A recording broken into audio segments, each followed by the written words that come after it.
ઘરવાળી અને વિક્રમ હમીરપરા એ બંનેના અસલી વિડીયો મને વિક્રમે આની પહેલાં જ્યારે મેં આત્મહત્યા કરી એની અગાઉ મને દેખાડી અને મને ધમકી આપી હતી કે જો તું આ કોઈને જાણ કરીશ, મને જાણ થઈ ગઈ હતી એટલે મને ધમકી આપી કે તું આ જો કોઈને જાણ કરીશ તો તને અને તારા બાળકોને બંનેને ખતમ કરી દઈશ અને આ પ્રોપર્ટી રહી એ અમને દઈને તું છૂટો થઈ જા.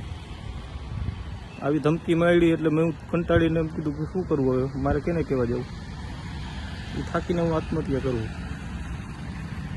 અને આને ઇન્સ્ટાગ્રામ અને એના મોબાઈલ નંબર મારી દીકરીને પણ જાણ છે, પણ મારી દીકરીને એવી ખબર નથી પડતી એટલે એ કાંઈ કહી ન શકી મને.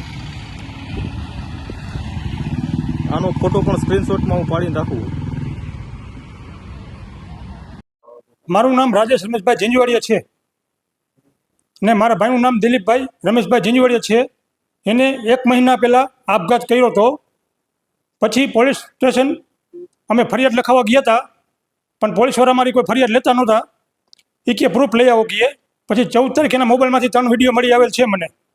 મારું નામ દિલીપ છે અને મારી ઘરવાળી અને બીજો વિક્રમ હમીરપરા કરીને કોઈને એને અફેર છે અને એ બંને મળીને મને બ્લેકમેલ કરે છે અને મારી પ્રોપર્ટી જે મારા બાળકોના નામે રાખવા માગું પણ એ અત્યારે એના નામની છે, એના ખાતામાં પૈસા પણ પડ્યા છે, પણ આ બંને મળીને મને હેરાન કરે છે.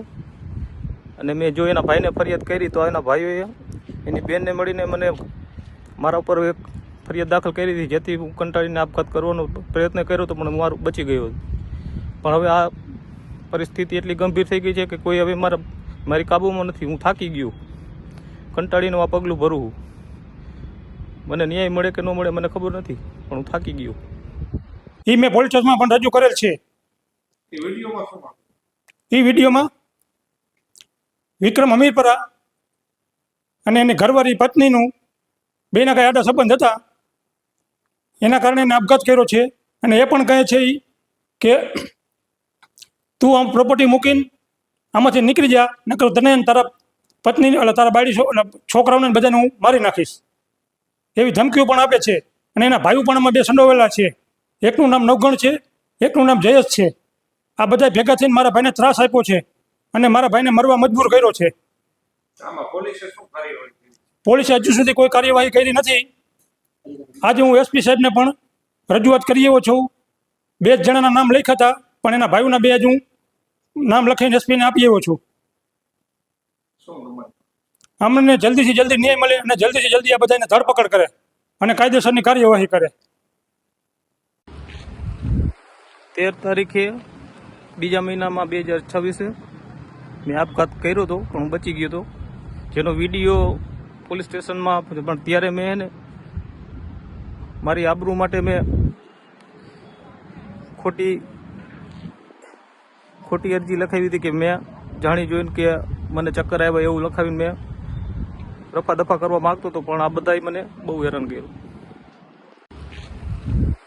13 તારીખે બીજા મહિનામાં 2026 મેં આપઘાત કર્યો હતો પણ હું બચી ગયો હતો, જેનો વિડીયો પોલીસ સ્ટેશનમાં પણ ત્યારે મેં એને મારી આબરૂ માટે મેં